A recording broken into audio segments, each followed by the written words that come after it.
Olá, para você ligada na programação da TV Evangelizar, estamos chegando com o Pauta Aberta, edição dessa quarta-feira, hoje, 19 de março de 2025.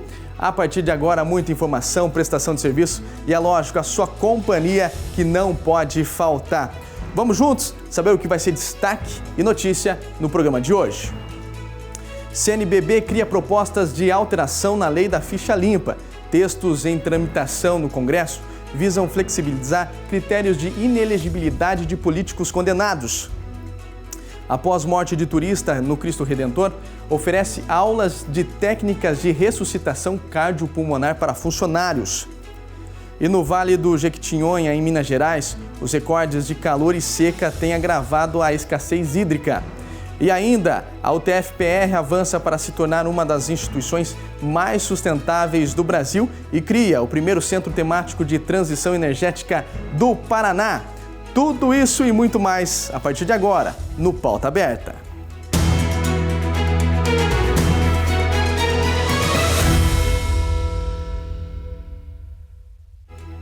E a gente começa essa edição de quarta-feira falando sobre a Conferência Nacional dos Bispos do Brasil, que manifestou indignação contra as propostas de alteração na lei da ficha limpa em tramitação no Congresso. A entidade alerta que as mudanças podem beneficiar políticos condenados e comprometer o combate à corrupção no país. O repórter Odilon Araújo conversou com o bispo auxiliar de Curitiba, Dom Reginei Modolo, sobre as alterações que foram feitas na lei da ficha limpa, onde ele demonstra indignação. Vamos ver. Nesta última terça-feira, em Brasília, a CNBB, a Conferência Nacional dos Bispos do Brasil, publicou um documento oficial, uma nota de indignação e perplexidade em relação a projetos de lei que estão em votação neste momento no Congresso Nacional e que prevêem mudanças aí na lei da ficha limpa. Essa lei da ficha limpa, aprovada em 2010 e considerada uma grande conquista da sociedade brasileira, inclusive contou com a participação de 80 entidades no país inteiro, entre elas a CNBB. É um prazer conversar com o senhor, mas antes de a gente falar nessa perplexidade, seria interessante a gente contextualizar a história.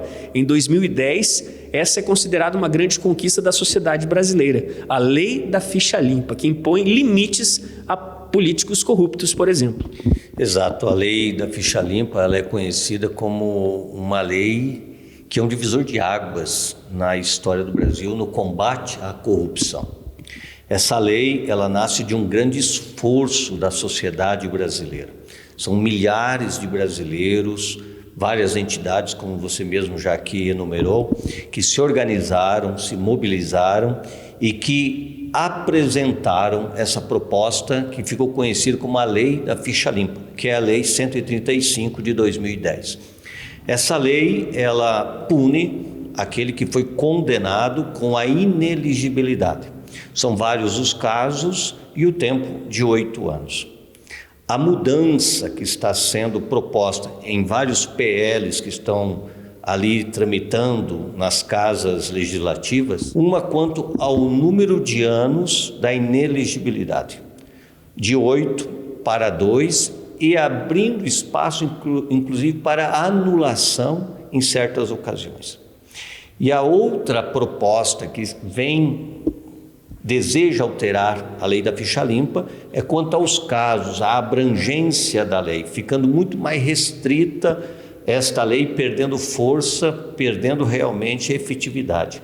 Então isso muito preocupa, porque nós sabemos que a corrupção é algo desolador e devastador.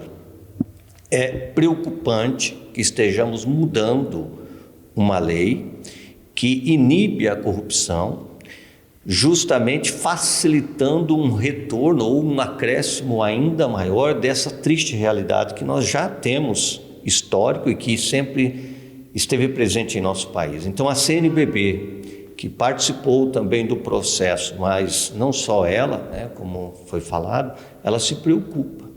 Ela se preocupa e fica perplexa, né, com indignação.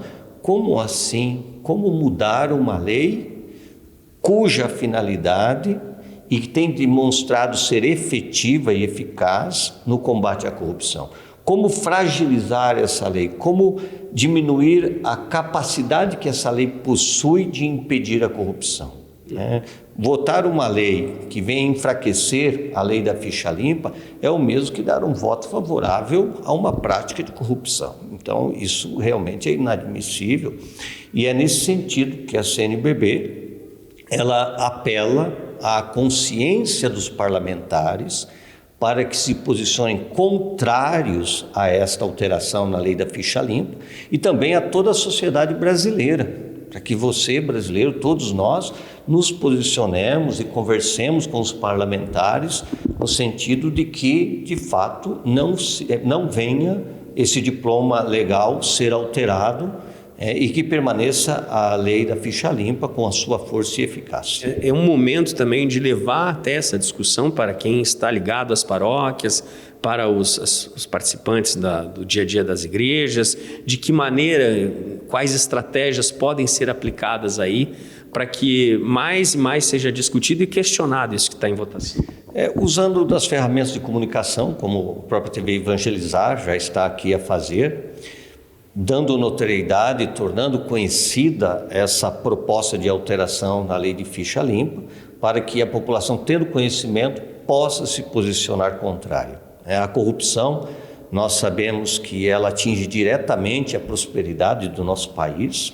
Uma nação corrupta, ela realmente tem dificuldade em ser próspera, ela afeta diretamente a questão da justiça social. Então, combater a corrupção é algo importantíssimo para a prosperidade e para a justiça em nosso país. E existe um movimento mundial, não só nacional, que busca combater a corrupção. Então, é um passo negativo, é um passo de retrocesso. Nós demos um passo muito positivo quando a lei da ficha limpa foi aprovada e agora alterar essa lei, entendemos que seja realmente um regredir muito, muito negativo para o futuro de nosso país. Dom Reginei, muito obrigado pelas suas palavras de reflexão aí e por esse alerta, à população brasileira. Isso. Então, renovo aqui aquilo que foi dito pela nota, o apelo à consciência dos parlamentares e um convite a você, cidadão, que se manifeste contrário a essa alteração da lei da ficha limpa. E agora vamos lá para o Rio de Janeiro, porque o Santuário Cristo Redentor, em parceria com o Instituto Nacional de Cardiologia do Ministério da Saúde, está oferecendo curso de atendimentos para funcionários sobre paradas cardiorrespiratórias após a morte de um turista gaúcho no último domingo. Após o turista gaúcho Jorge Alex Duarte, de 54 anos, que teve um mal súbito e faleceu no último domingo, após passar mal na escadaria do Complexo do Alto Corcovado, que dá acesso ao Monumento do Cristo Redentor na zona sul do Rio de Janeiro, o Santuário Cristo Redentor, em parceria com o Instituto Nacional de Cardiologia do Ministério da Saúde, ministrou nesta quarta-feira o curso Mãos Salvam Vidas, que tem como objetivo ensinar técnicas de ressuscitação cardiopulmonar para pessoas leigas. Foram convidados a participar do treinamento os funcionários de todo o Complexo do Alto Corcovado. O treinamento foi ministrado pela equipe do Laboratório de Simulação Realística do INCE.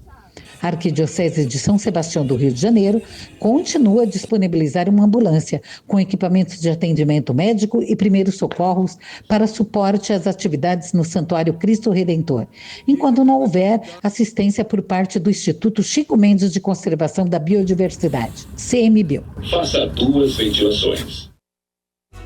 E nessa terça-feira, mais um turista, um dinamarquês, passou mal na estrada do Corcovado. Segundo o relato da ocorrência, ele estava fazendo a trilha e teve uma falta de ar. O SAMU foi acionado e a ambulância atendeu imediatamente, socorrendo o visitante e levando ao Hospital Miguel Couto. Graças a Deus, ele já foi liberado. E agora vamos lá para a nossa redação, porque a Marília Cheche chega com o Giro de Notícias. Olá, Marília! Olá, Lucas! Em 2025, completam 10 anos da epidemia do Zika vírus. Entre 2015 e 2017, o Brasil virou notícia no mundo por causa do número de crianças nascidas com microcefalia. Desde o primeiro caso relacionado ao Zika vírus, mais de 4.500 crianças nasceram com malformação congênita no país. A doença é transmitida por mosquitos do gênero Aedes, causada pelo vírus Zika e tem como principais sintomas febre baixa, erupções cutâneas, dor de cabeça, dor nas articulações, dor muscular e também mal-estar geral. Em 2025, pelo menos 267 crianças foram diagnosticadas com a doença. A produção de ovos de galinha no Brasil somou um recorde de 4 bilhões e 67 milhões de dúzias no ano de 2024, segundo pesquisas do IBGE. O montante representa uma alta de 10% em relação a 2023. Os aumentos mais expressivos ocorreram em São Paulo, Minas Gerais, Pernambuco e Espírito Santo. Houve queda anual apenas no Maranhão. O estado de São Paulo, com alta de 8,2% na produção no ano passado, manteve a liderança no ranking nacional, concentrando 26% de toda a produção brasileira, seguido pelo Paraná, Minas Gerais e Espírito Santo. O outono começa nesta semana, mas a previsão indica que as temperaturas devem seguir acima da média em boa parte do país. A nova estação terá início às 6h01 da próxima quinta-feira, dia 20, e se estenderá até às 11h42 no dia 20 de junho. Transição entre o verão e o inverno, o outono normalmente é caracterizado por chuvas mais escassas no interior do Brasil e temperaturas amenas. De acordo com a Climatempo, a tendência para o outono de 2025 é uma estação de chuvas dentro da média e temperaturas acima do esperado para esse período do ano. Eu volto com você, Lucas. Muito obrigado, Marília. E agora vamos com notícias importantes aqui para os paranaenses, porque agora tem um aliado na hora de fazer as compras. O aplicativo Menor Preço, desenvolvido pela Celepar em parceria com a Secretaria de Estado da Fazenda, compara os preços de milhares de produtos em diferentes estabelecimentos comerciais e ajuda a economizar no final da compra. Os paranaenses agora têm um aliado na hora de fazer as compras. O aplicativo Menor Preço, desenvolvido pelo Celepar, em parceria com a Secretaria de Estado da Fazenda, faz o comparativo de preços em diferentes estabelecimentos comerciais e ajuda a economizar no final das compras. O aplicativo Menor Preço está disponível gratuitamente nas lojas de aplicativos Apple Store e Google Play e também no site. O app utiliza as notas fiscais emitidas pelos estabelecimentos para montar uma base de dados em tempo real e mostrar os preços de um mesmo produto em diferentes locais. Que bacana, né? Informações como essa que ajuda o trabalhador a economizar tem que ser replicada em todo o Brasil. E eu volto daqui a pouquinho com informações sobre o resgate de um tamanduá em Minas Gerais. O intervalo é rápido e eu já volto.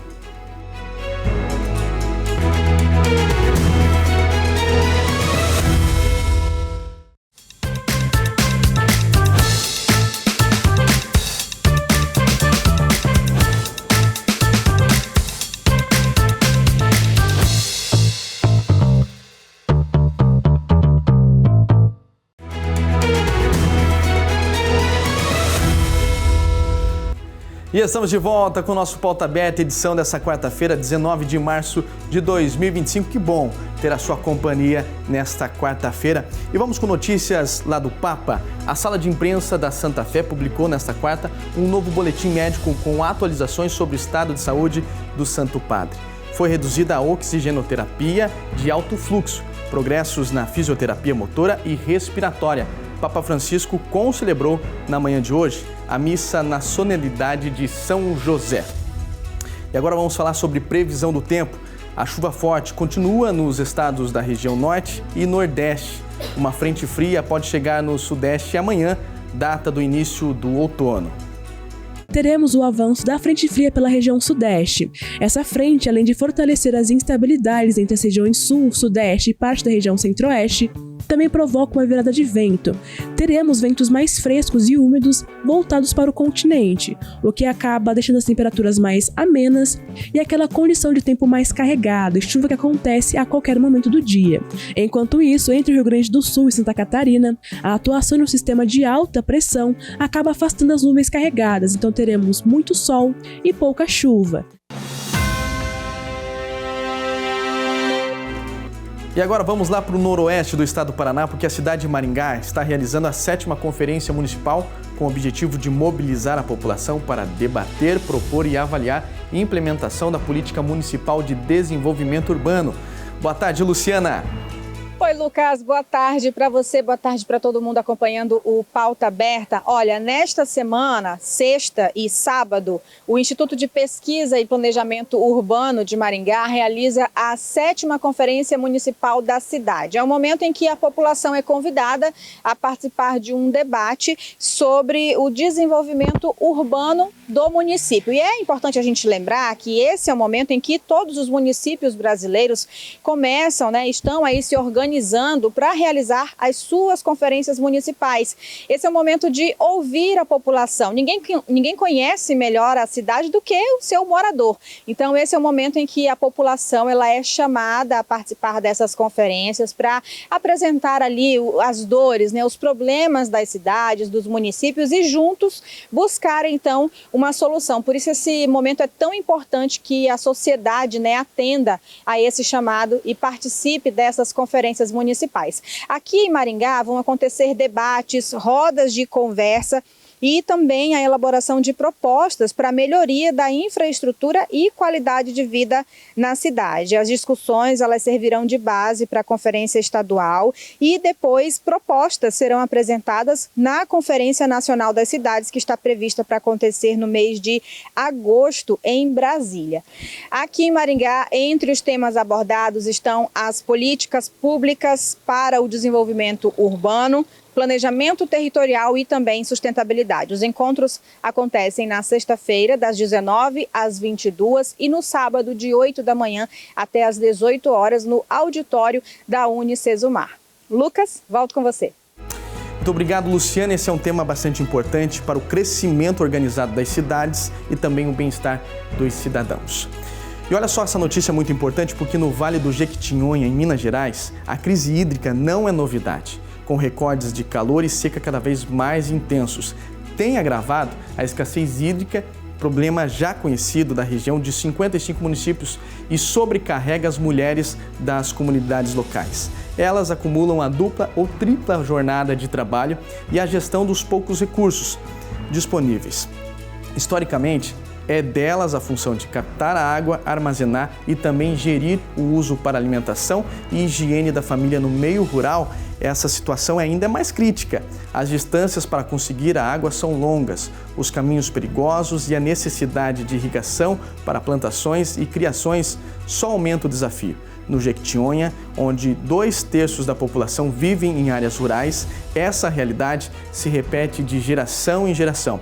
Um estudo do Centro Brasileiro de Justiça Climática alerta que até 2040 a reserva de água do Brasil pode cair até 40%, tornando a crise do Jequitinhonha ainda pior. Vamos mudar de assunto porque a Universidade Tecnológica Federal do Paraná vem avançando para se transformar em uma das instituições mais sustentáveis do Brasil. Essa está entre as 42 universidades brasileiras no ranking das melhores universidades do mundo, divulgado no final do ano passado, e atualmente está com uma iniciativa de produção de energia limpa em um dos campos do estado. Vamos acompanhar. No mês dedicado à conscientização sobre a eficiência energética, a Universidade Tecnológica Federal do Paraná dá um passo significativo em direção à sustentabilidade. A instituição, que já se destaca como uma das mais sustentáveis do Brasil, avança na implantação do primeiro centro temático de transição energética do estado, localizado no campus de Pato Branco, na região sudoeste do Paraná. Foi aprovado e agora o campus ele pode montar um centro de pesquisa para energias renováveis. Uma transição, na verdade é um centro de transição de energias renováveis. É um centro que junta pessoas ali, pesquisadores na área de energia, de eficiência energética e de energias limpas, que vão pesquisar soluções ali para ter energia renovável tanto na UTFPR e também atendendo a comunidade externa. O projeto é financiado pela financiadora de estudos e projetos FINEP e promete consolidar a UTFPR como referência em energia limpa e inovação tecnológica. Com investimento de mais de 13 milhões de reais, o Centro Temático de Transição Energética será um marco para a universidade e para o estado. O espaço será utilizado para pesquisa, desenvolvimento e difusão de tecnologias. Cada vez mais o mundo hoje está tendendo a procurar soluções de energia, né, sustentável, energia limpa. Cada vez a gente tem a questão das energias hidrelétricas aqui no Brasil, a gente é privilegiado de ter tantas hidrelétricas, porém a gente sabe que no verão ou em épocas específicas ali, a gente acaba acionando as termoelétricas, que é uma energia que vem do derivado do petróleo, né? Para gerar energia elétrica. É uma energia que a gente chama de energia suja, né? Atualmente, a UTF-PR utiliza placas solares em suas 13 unidades. As usinas fotovoltaicas da universidade produzem em média 461.496 kWh por mês, energia suficiente para abastecer 2.185 residências atendidas pela Copel. A iniciativa não só reduz custos, mas também reforça o compromisso da instituição com a sustentabilidade e a eficiência energética, além de gerar economia para a instituição. Em cada campo que nós temos aqui, existe pelo menos uma usina solar. Então, somando todas essas 13 usinas, a gente teve nos últimos 12 meses aí uma economia de aproximadamente 2 milhões de reais, né? E toda essa economia, claro, gera um benefício para a sociedade, nós não estarmos utilizando a água da usina hidrelétrica para produzir energia, então fica lá reservado, e ao mesmo tempo a gente economiza financeiramente. E essa economia financeira, ela retorna para o usuário, retorna para os nossos alunos, né? Melhorando o ambiente de sala de aula, colocando ar-condicionado, climatização, iluminação mais eficiente. Então, todas as ações aí voltadas também para a comunidade. Em um momento em que a eficiência energética se torna cada vez mais crucial, a UTF-PR mostra que é possível conciliar progresso e sustentabilidade. Esse é um bom exemplo de como o dinheiro bem administrado, todo mundo ganha, a universidade e também a sociedade. Agora vem aqui para o totem do Pauta Aberta, porque olha só essa imagem, um tamanduá mirim, também conhecido como um tamanduá de colete, foi resgatado pelo Corpo de Bombeiros após invadir uma residência em Itajubá, em Minas Gerais. O animal, com aproximadamente 1 metro de comprimento e pesando cerca de 5 quilos, foi encontrado pelos moradores escalando a porta de entrada da casa. Temendo por possíveis ataques, devido às garras afiadas do mamífero, os bombeiros foram chamados e, ao chegarem no local, os militares encontraram então o tamanduá acuado, facilitando a captura. Após o resgate, o animal foi encaminhado a uma clínica veterinária para avaliação e, posteriormente, foi devolvido ao habitat natural. Que bacana, hein? Que deu tudo certo com a família que ligou para o Corpo de Bombeiros e também com o tamanduá mirim. Que legal, hein? Muito bacana a imagem. Bom, gente, o Pauta Aberta de hoje está terminando. Eu quero agradecer a sua companhia, a sua audiência. A gente se encontra ao longo da programação da TV Evangelizar. Bom final de quarta-feira e até mais.